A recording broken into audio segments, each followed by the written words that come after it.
What's up, guys? Andrew here on my channel Geared Inc., where I get to share what I'm passionate about with you. And today's game at a glance is PLAYERUNKNOWN'S BATTLEGROUNDS. This game is currently available through Steam, and as there is only multiplayer, there is no need to warn for spoilers. Now, I've said this before and I'll say it again. Anytime you buy an unfinished product through Steam, you're basically gambling, and there's usually one of two outcomes. You either buy something that's horribly unfinished, and if it had its own genre, it'd be under abortion, or you give your money to a promising developer only for them to take that money and run for the hills. And even though the pain of that experience makes you bitter, you eventually get up, brush yourself off, and get back out there. And you're so glad you did.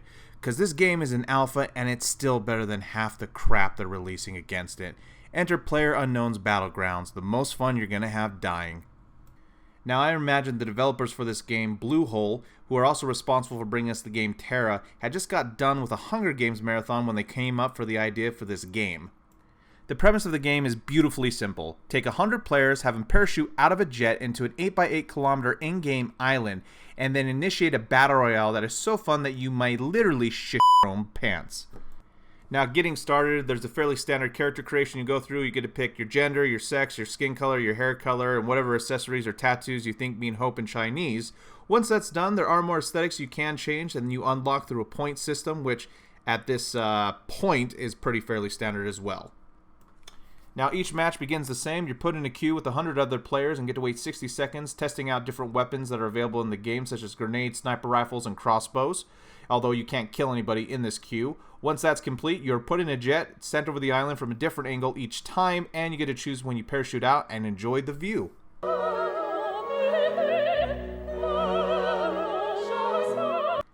And then when you land, things can go south pretty fast.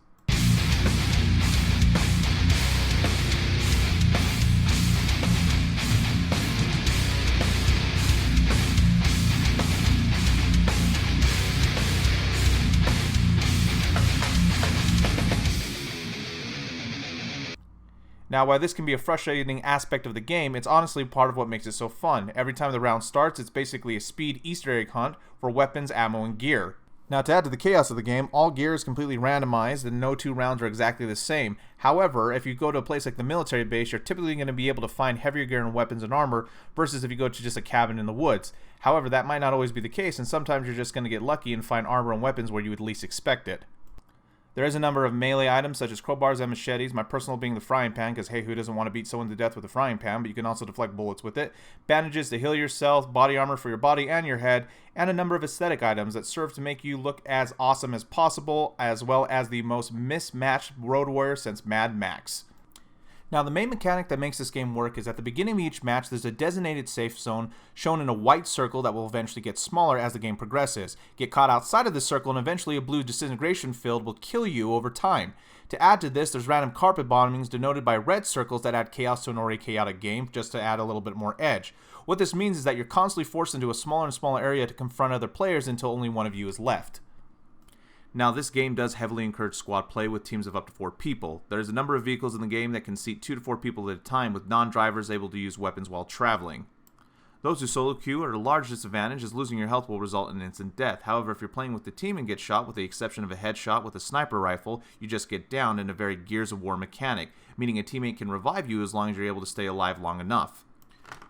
Alright, now that I've talked about a lot of the things I've liked about the game, let's talk about some of the cons. First off, again, if you're going to play this game solo, you're going to be at a huge disadvantage. Secondly, travel can take a very long time. This can get annoying as though even though you have unlimited stamina, vehicles can be far and few between, and nothing's worse than taking 7 minutes to get to the new area just to be shot in the head. Now, this game is an alpha, but combat can be a mixed bag. Shooting works pretty well, except for the times when it doesn't. What I mean by that is sometimes you're going to be shooting at an enemy or you think you're going to be hitting them when really you're not, due to either a graphical imperfection or sometimes lag. At the same time, melee weapons can be a dog to use, as from the time you swing to the time you hit them are not the same thing.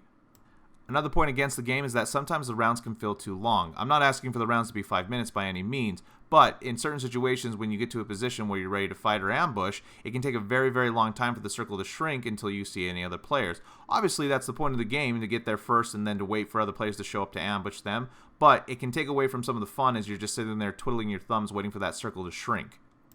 So what's the verdict? Well, it's overwhelmingly positive. Even though this game is an alpha, it still looks amazing and it's a ton of fun. The mechanics are solid if they need to be refined, although if you're looking for a new shooter to play with your friends, I definitely recommend picking this up. I hope you enjoyed this review on Geared Inc. If you did, leave me a thumbs up. If you didn't, leave me a thumbs down. Get subscribed, leave a comment. I'm always psyched to see new subscribers, and I want to make more videos, and the more people I know want to subscribe, the more videos I'm going to make. But I'm going to make them anyway, so we hope to see you next time here on Geared Inc.